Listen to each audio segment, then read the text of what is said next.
Hey everyone, welcome back to another drive review video here on the channel. Today you join me in my very first Kia press vehicle, and that's the 2025 Kia K4 GT Line Turbo with the available technology package. Now as usual, we'll go ahead and start out this video with my acceleration test. Full throttle.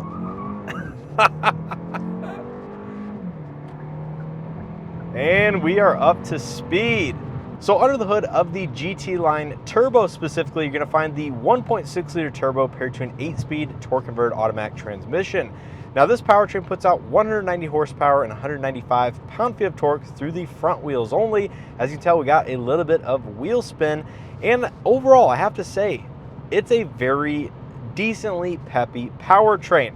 Now this is coming from somebody who owns the 1.6 liter turbo in its older iteration with the 7-speed dry dual clutch, and this configuration with the 8-speed automatic is exactly how this powertrain should have been from the get-go. Yes, I totally understand you lose a little bit of that direct drive engagement going to a torque converter over that of the dual clutch, but it's just way more refined.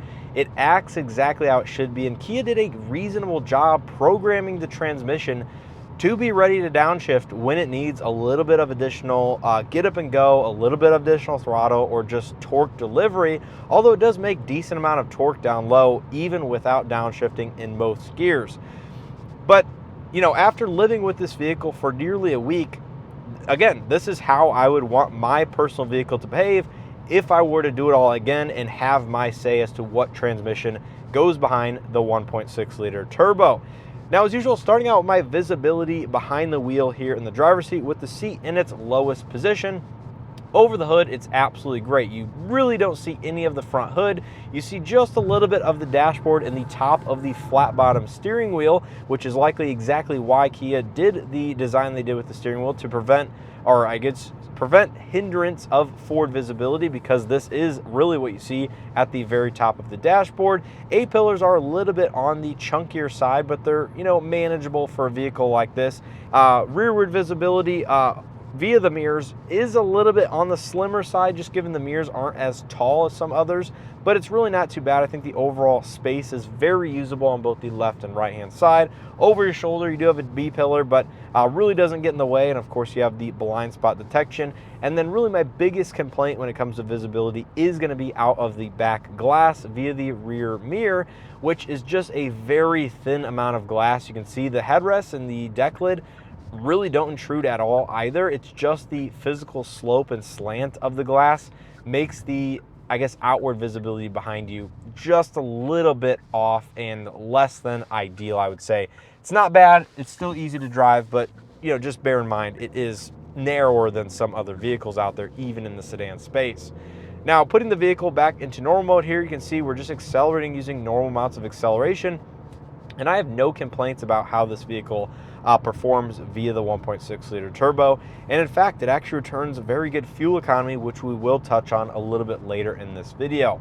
Now, I've done nearly 300 miles over the last 6 days with this vehicle, and a lot of those miles were out on the interstate at speeds 75 to 80 miles an hour. And I have been very impressed by the NVH, the chassis performance, the chassis tuning, all of it with this vehicle.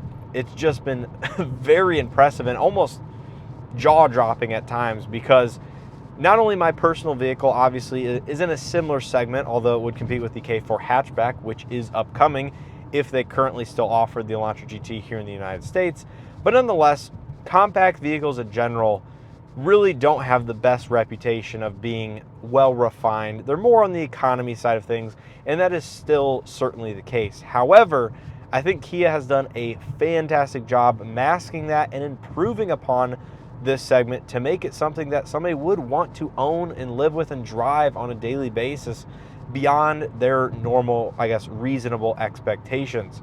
At 75 miles an hour, this thing is just very quiet. There's not a lot of wind noise. There's just a little bit of road noise. And the suspension dampening and tuning is very good. It does have a multi-link independent rear end, which helps out over the, you know, moderate to heavy types of bumps. And it's just very nice to live with, is what it boils down to. And a lot of that has to do with this newer platform which this vehicle rides on, versus that of, I guess, what you may consider the competing vehicle, the Hyundai Elantra, which still rides on a slightly older iteration of platform, which is likely due for an all-new redesign here over the coming 1 to 2 model years. But, going over this pavement right here at, 50 miles an hour, I'm sure you can tell there's not a ton of noise coming into the cabin, and it's a very nicely sprung vehicle. It's not necessarily super sporty by any means, and I think the Forte SX or GT in the past was certainly tuned a little bit more aggressively, more towards the sporty side of things, versus this vehicle and what it has to offer. But I think this is a better balance on a daily basis. If you still want the turbocharged engine and the amount of power it produces, now with the 8-speed automatic, and the ride quality is still very good in its handling and dynamics, it's just not quite on the same level, I think, as previous iterations. Now, going over my bumpy section of road I like to test all vehicles on, this is really the ultimate test of how this vehicle rides and does. And it just feels solid. I mean, it just feels well put together. The multi-link independence doing this thing out back. And the tires, even though this does have a slightly lower profile tire, just soaks up the bumps. I mean, that's all there is to it. Now moving on to, I guess, the interior and some of the other design elements. Now, this one being a GT line turbo with the tech package does mean it is fully loaded. So you get things like the Syntex seating surfaces as part of the standard turbo package. You get the dual 12.3-inch screens with the 5-inch digital climate controls in the middle, which is a unique design choice by Kia. And then you have, heated and cooled seats. You have memory driver seat. You have highway drive assist 2. You have, the list really goes on about this vehicle. It is mighty impressive what you get for that $31,000 price point. And it's really, not things that one would necessarily expect, going back 10 years or 2 generations in the compact sedan segment. And I think it just makes it just that much more livable and usable on a daily basis. Now, in terms of the seats, this is, of course, a power driver seat with 2-way power lumbar on the driver's side. You have a 6-way manual adjustment on the passenger side. This is totally acceptable and totally normable for this price point. And comfort of these seats actually has been very good, even given my situation with my spinal fusion. So headrests generally give me a little bit more issues with vehicles, and I'm happy to say that I was able to get very comfortable behind the wheel of this vehicle with the headrest and the backrest, not having to really go outside of my normal adjustment, if you will, just to get comfortable like I do have to in some vehicles because their headrest design and whatnot. Now, I will say the only item that I have been mildly uncomfortable or not optimal, if you will, is the amount of travel from the telescopic steering column.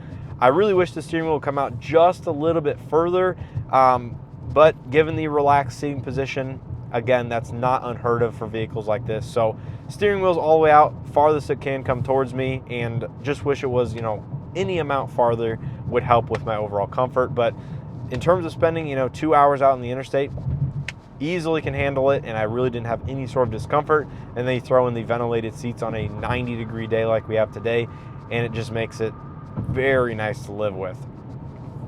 In terms of the Harman Kardon premium audio system, this is actually another highlight. I've been very impressed with it for this price point and category, under $30,000 with that premium audio. It has a dedicated subwoofer out back, decent amount of power from the door speakers, and the sound quality is, a step up from your standard 6-speaker for sure, and it's certainly something I would option if I were to choose this vehicle in any of its given trim levels.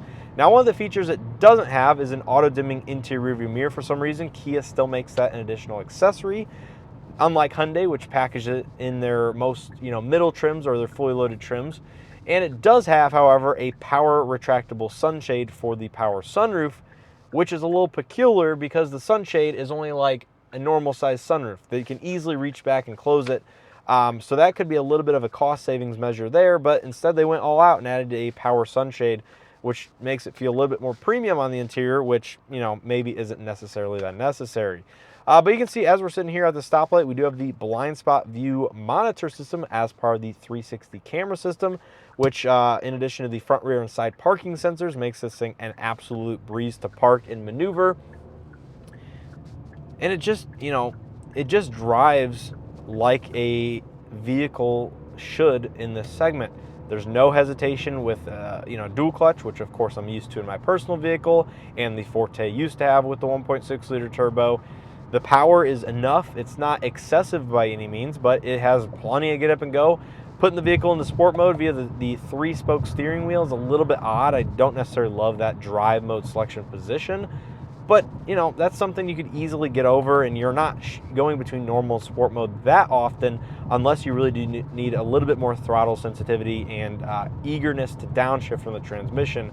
Then I would use the sport mode, because it definitely goes towards its highest gear as possible, as quickly as possible, to help with the fuel economy that this vehicle does receive. Now, speaking of fuel economy, over that 220-ish mile road trip I took at speeds of 75 to 80 miles an hour, I got 36.7 mpg as measured by the pump. I left with a full tank, I came back with a full tank, and the vehicle read was 38.3, I believe it said, but I actually got 36.7, which is a little bit disappointing that the trip information is as far off as the real world result, especially given the fact that this vehicle is over 6,000 miles now. But nonetheless, it's still 36 miles per gallon is better than that of the actual rating on the window sticker, which, as we know, is measured at a lower speed by the EPA, not at 75, 80 miles an hour.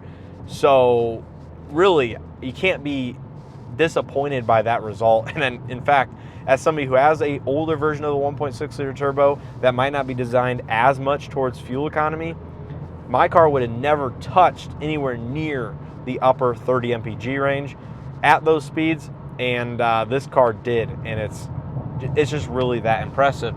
Now, here we are out on the interstate, and speaking of the interstate speeds, if you're doing 75 miles an hour, the vehicle with the 8-speed automatic sits at about 22 to 2300 RPM, which is, again, likely where some of that fuel savings does come from. But activating the Highway Drive Assist 2 with the adaptive cruise and the lane centering assist or lane following assist, all of it works very well, just like that of you expect of any other Hyundai Kia product. And this vehicle having Highway Drive Assist 2 is even more impressive because it has the automated lane change assist functionality. So you can put on your turn signal, kind of tap the steering wheel in that direction, and it will automatically complete the lane change for you. And the only small complaint I have is that it will kind of be a little bit naggier to remind you to keep your hands on the steering wheel, because it does have a torque-only input monitor. It does not have any sort of capacitive touch, and it does not have a facial monitor system either, which is actually interesting because a lot of other Hyundai Kia products do have that attention monitor going into their new updated stuff, and Kia, for some reason, decided not to put that in the K4. And I actually kind of applaud them for that, but I would not be surprised if a mid-cycle refresh or just even a model year change would add that feature at some point in time, given Hyundai and Kia are generally moving in that direction as time goes on. So the fact it doesn't have it now, I think, is a positive, but as time moves on, it would not surprise me if it ends up in this platform at some point. But the Highway Drive Assist 2, as you can see, we're going through construction zone behind the semi. We have the adaptive cruise set. It is based on the navigation information from the built-in nav. All of it works well, and you really can't be disappointed by its performance, and I certainly wasn't. In terms of headlights, it does have full LED projectors. It even has LED fog lights. All of it is very impressive. The automatic high beam assist is very snappy and quick to respond to oncoming drivers, and the output is absolutely adequate for today's LED projector technology. I wouldn't say it's the best I've tested, but again, in this segment, one's not going to be disappointed, and the fact that it even has fog lights is not something that is even common in today's day and age. I guess speaking of these climate controls and their location, I don't necessarily mind it because I leave it on the automatic climate control setting for the most part. I adjust the temperatures via these hard touch buttons down here. That's the way that I prefer to adjust it. And you do have to reach up here and hit the auto setting if you want to raise or increase the auto fan speed or adjust some of the manual attributes, but some of it or most of it can be done down here. So I don't mind it being over there in that kind of blank space behind the steering wheel, but from a aesthetic standpoint, I wouldn't mind it down here either with just a small display with some more buttons.